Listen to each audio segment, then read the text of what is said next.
All right, so you're here with us because you really want to understand what's going on in the financial world, Right. right? Like you want to look past those quick headlines and maybe even position yourself strategically. Yeah, definitely. And today we're going to dive deep into something that never really gets old for investors. I mean, the possibility of stock market crashes. Yeah, always a fun topic. Yeah. Always a fun topic. So we've got some really interesting material here that goes way beyond just, the doom and gloom headlines. Yeah. We're going to dig into like the history of these crashes, the things that can trigger them, what it all means for the economy in general, and even a fascinating story about how things can go wrong in ways you'd never expect. Oh, I love those. Oh yeah, and the most important part I think will give you some concrete steps you can actually take to deal with these kind of crazy times. Yeah, you can think of this like your own personal briefing. Hmm.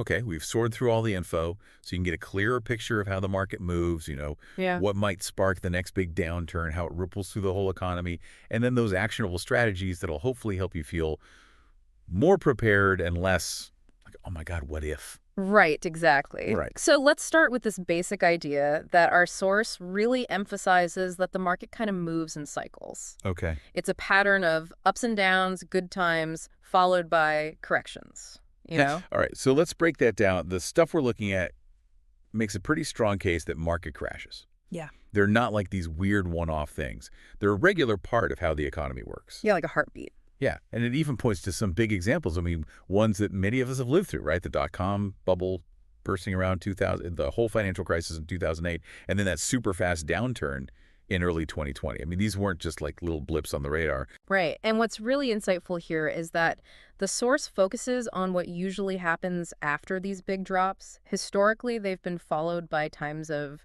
recovery, sometimes really strong ones. Okay. This is super important to remember, especially when the news just makes everything sound terrifying during a market freakout. That's a really good point. The source is basically saying, look, these drops happen, but they haven't meant the end of the financial world, at least not historically. Right. Keeping a cool head seems like the most important thing to do first. Exactly, because when you let fear make your decisions, you often do things you regret later, like selling when everything's low. Oof, yeah.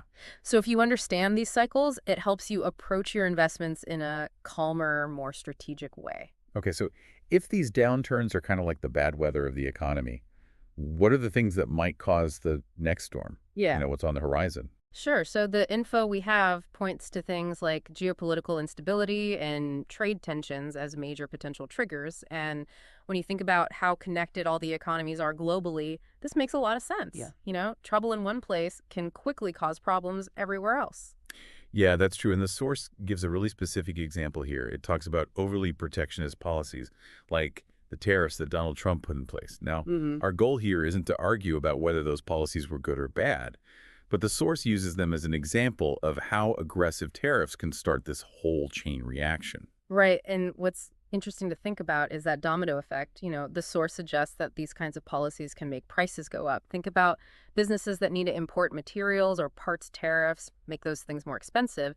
And when businesses aren't sure about costs and trade, they get hesitant to invest and grow. So basically, businesses might have to pay more to make their stuff, and then eventually you and I, the consumers, end up paying more too. Exactly. So our money doesn't go as far. Right. It's like a picture of the whole economy slowing down. Yeah, and if the economy slows down, that obviously affects how much money companies make. Of course, if companies aren't making as much, their stock prices are probably going to drop and then investors start to lose confidence. Right, it's all connected. Yeah, it's this whole sequence of events that the source lays out really clearly as a possible consequence of these trade issues. And the source is really saying, hey, just knowing this could happen isn't enough.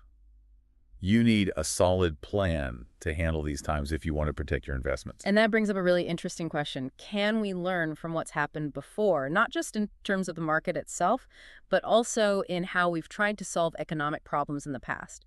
The source talks about this really cool concept called the Cobra effect. Oh yeah, the Cobra effect. I love this one. Yeah. For anyone who hasn't heard of this before, can you give us like the quick version? Okay, so the story goes that during British rule in India, there were way too many venomous cobras. So the government decided to offer a reward for every dead cobra people brought in. They thought this would reduce the population. Makes sense. Yeah, but what actually happened was that people started breeding cobras on purpose so they could kill them and get the reward. Oh no. And then when the government realized this and stopped the program, all those cobra breeders just let their snakes go, which actually made the Cobra problem even worse. Oh, man, that's a classic. Classic unintended consequences. Yeah. So how does our source connect this interesting story to economic policy and the stock market crashing? It's all about the idea that even when we try to do good by intervening in these complex systems, we can sometimes get the opposite of what we wanted, just like that Coda reward led to more Cobras. Certain political or economic decisions meant to prevent a financial crisis could actually make it worse or create new problems we didn't see coming. Right. It really shows how complicated economic systems are and how we need to think carefully about the potential ripple effects of our actions, especially when it comes to policies. Yeah, that's a really powerful comparison. It makes you think twice about those solutions that seem simple on the surface, but might actually have some nasty surprises hiding in the world of finance. So, okay, market downturns are a possibility. Even good intentions can backfire. So what does the source suggest we do about it? Like, what practical steps can you and I take to be prepared? Well, the source says we need to acknowledge that the market could keep going up or it could take a dive. Either way, being prepared is key to managing risk and setting yourself up for success in the long run. Okay. And then it outlines 4 specific strategies to think about. All right, let's hear them. The first one is diversification. Mm-hmm. We hear this all the time, but what's the specific angle the source takes on this? Well, it really emphasizes spreading your investments across different sectors of the economy and different types of assets.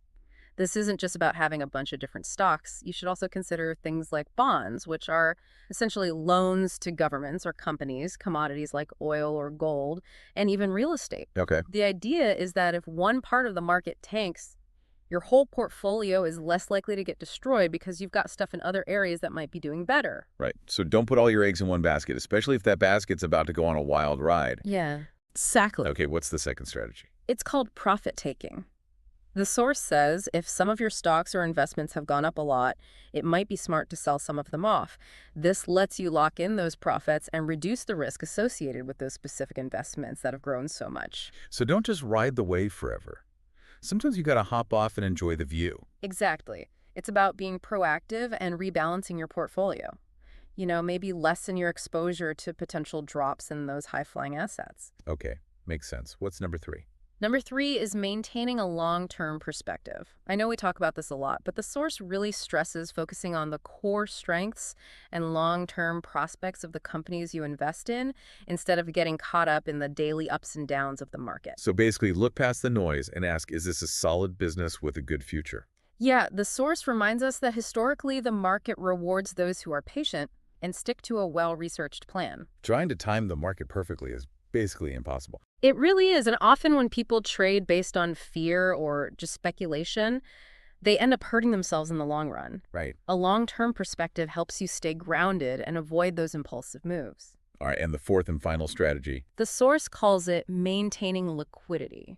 Okay, so practically speaking, what does that even mean? Like, how do you maintain liquidity, especially if you're thinking about a possible market downturn? It basically means having some cash that you can get to easily. The source points out that during those downturns, even good stocks can drop a lot in price, which creates buying opportunities. Right. So if you have cash, you can jump in and buy shares of those solid companies at what could be a bargain price. So it's not just about having a safety net. It's about being ready to take advantage of those moments when the market dips and then bounces back. Exactly. Being prepared isn't just about defense. It's also about positioning yourself to potentially profit from those recoveries. Okay, so to sum it all up, the key takeaways from our deep dive today are stay informed without freaking out, diversify your investments, and always think long-term. And most importantly, being prepared doesn't just protect your money. It can also help you make more when the market recovers. Couldn't have said it better myself. The source really gives us a valuable way to think about and prepare for those market corrections. Emphasizing a rational, strategic, and long-term approach over just reacting emotionally. So we're almost at the end of our deep dive for today, but before we go, let's revisit that Cobra effect for a second. Given how complex and intertwined the global markets and economies are these days, what other solutions that seem simple at first might actually have some unintended and maybe even negative consequences down the road? Yeah, that's something to really think about because, the source suggests the world of economics and finance is this incredibly intricate web, and the things we do in one area can have ripple effects we never anticipated. Absolutely. So, as our source wisely tells us, by staying informed, thinking strategically, and preparing carefully, you'll be in a much better position to ride the waves of the market no matter what's coming. And those waves are always coming. They're always coming. Thanks for joining us for this deep dive. We'll Absolutely. see you next time.